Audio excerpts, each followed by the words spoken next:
2021. Once again, it is another beautiful morning. As you can tell, we are very, very enthusiastic about this morning. I am not. I did not sleep well last night, right, Paul? She did not. And I tried helping her, so. Yeah, he did. I slept good when you weren't in bed. Oh, gee, thanks, babe. Once you came into the bed, I just kept tossing and turning. So it was a you problem, probably. Which is typically like the opposite happens.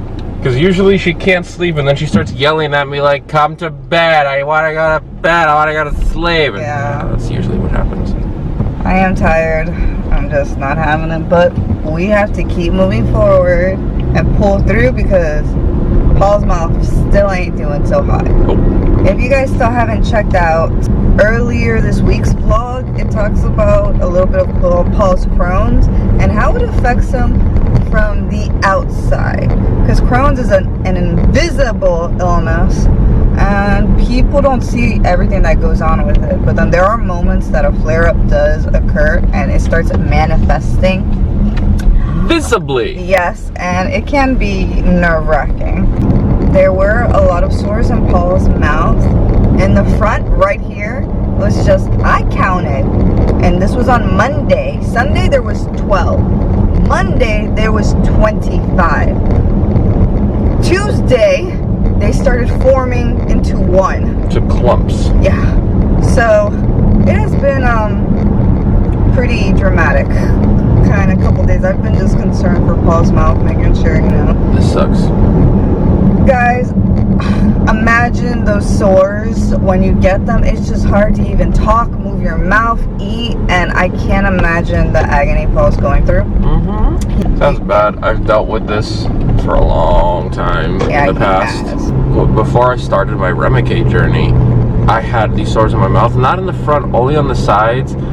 But it was to the point where I was only eating like soup for the last like 3 days right before my first Remicade infusion. It was because I couldn't have anything solid in my mouth. When I did the Remicade, in 24 hours, the majority of the sores were gone. It worked marvelously and that was amazing. Now this is difficulty. This is what happens throughout the years. And now I can't be on Remicade anymore, but the Stellar does work. It's just a lot slower. Yeah, it takes a longer time for it to work. And the doctors don't know exactly how much is my dosage and frequency. Like the dosage is kind of standard, but the frequency part is the thing that is the variable. It could be typically every 8 weeks like Remicade. It could be every 6 weeks. It can be even every 4 weeks. Just depends on the person and what works for them. So on this beautiful early morning, as you can tell, we are not morning people.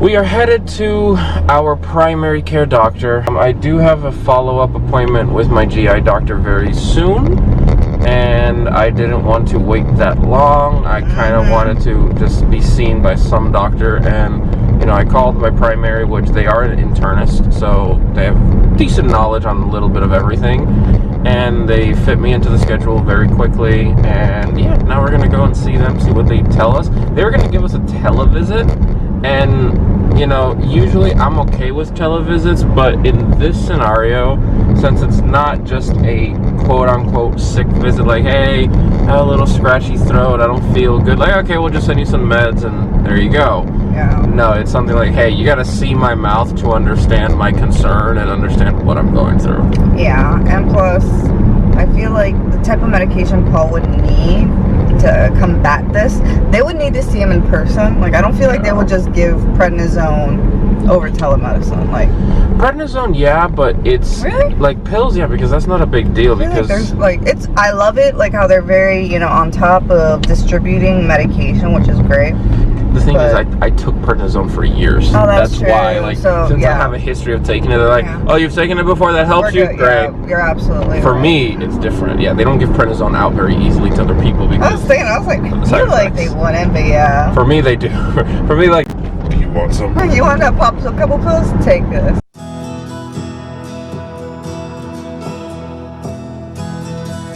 Alrighty, guys. So we are here in the back. Yes, it is safe for us to take our masks Yes. off. There's no one in here. And, you know, they're checking out his mouth and they're now getting the doctor. The nurse did check and she was like, oh, because this has gotten worse, guys. Once again, It was 12 here, then started turning to 25. They're starting to spread, the sores in his mouth, and then they started clumping together. So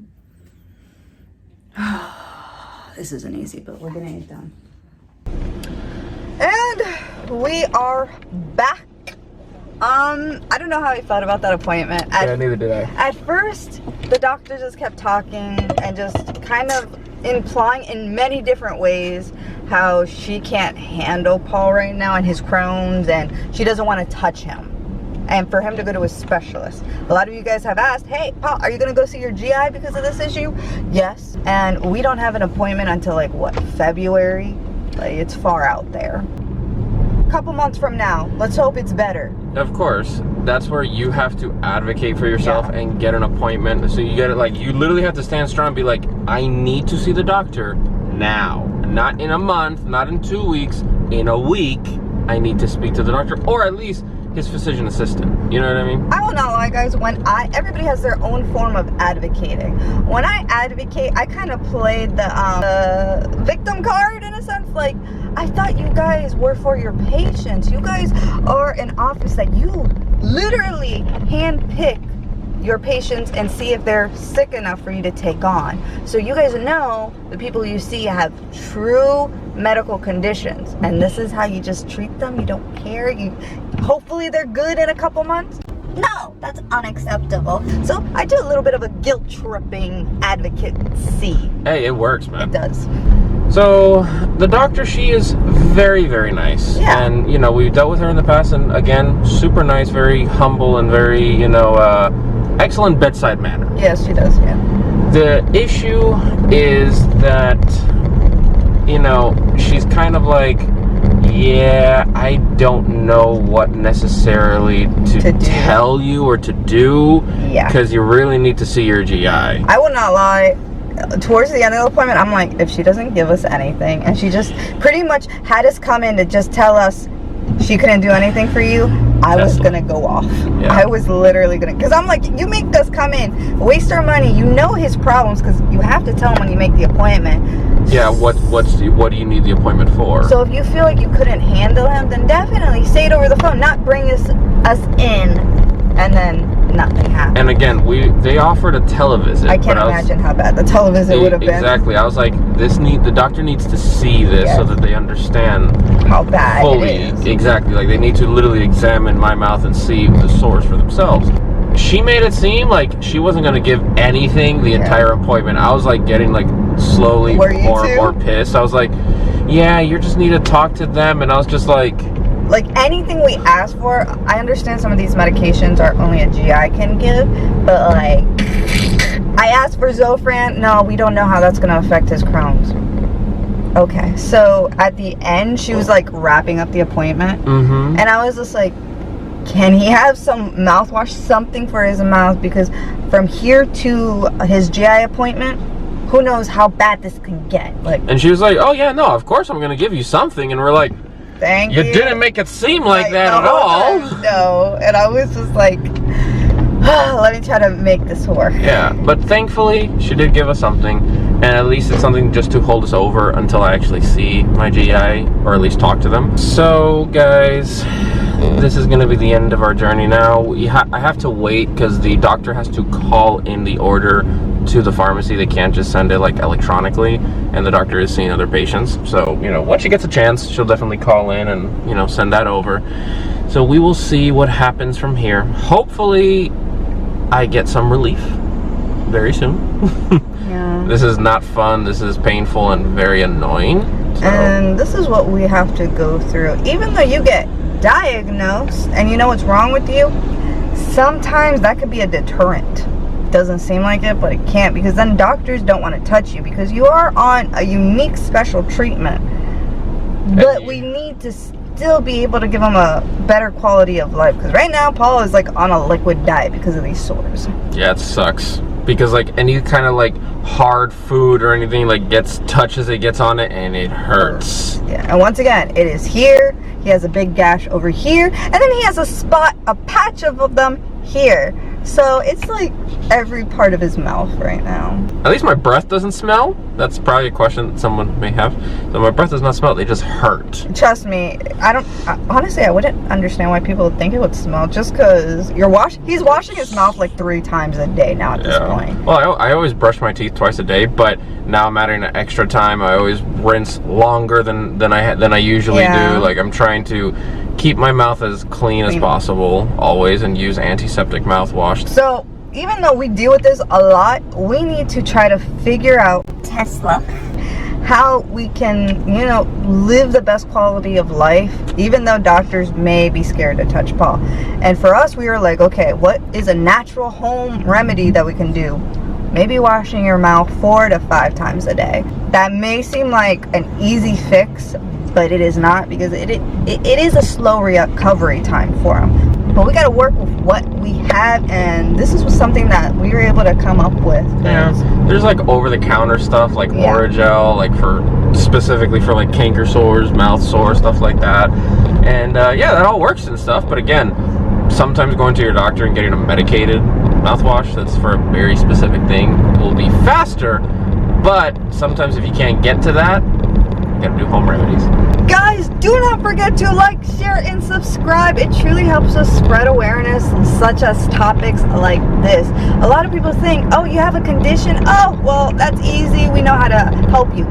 No, sometimes people don't even want to touch you or go near you because they don't want to make it worse. And I've had that many times in the hospital. We got to figure it out. And then others, you got to advocate and be like, no, unacceptable. Also, do not forget to check out our merch store. We have so much going on, guys. Like our Keep Moving Forward collection. Check it out. We got double vlogging tees, which is really cute.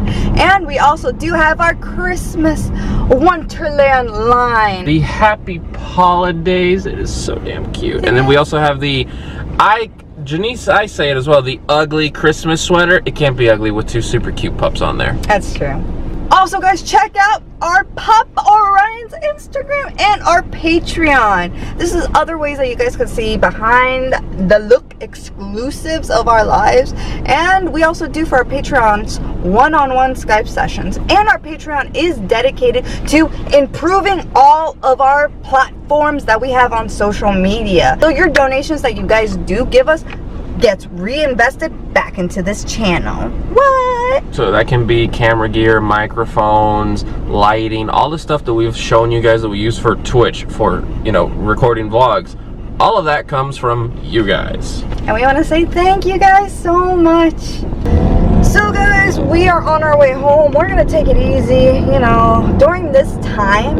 And when stuff like this does pop up in Paul, I know we need to take it 10 times easier. Not as much stress. We got to be more laid back, because this is a serious condition, and if it is taken lightly, there can be really bad everlasting results at the end, because your body cannot handle everything that is being put through. I hope we were able to spread a little bit of more awareness, help you guys, and explain how Paul's Crohn's can react from him. Everybody with Crohn's is different, but this is how it affects Paul. So guys, for now, adieu and goodbye.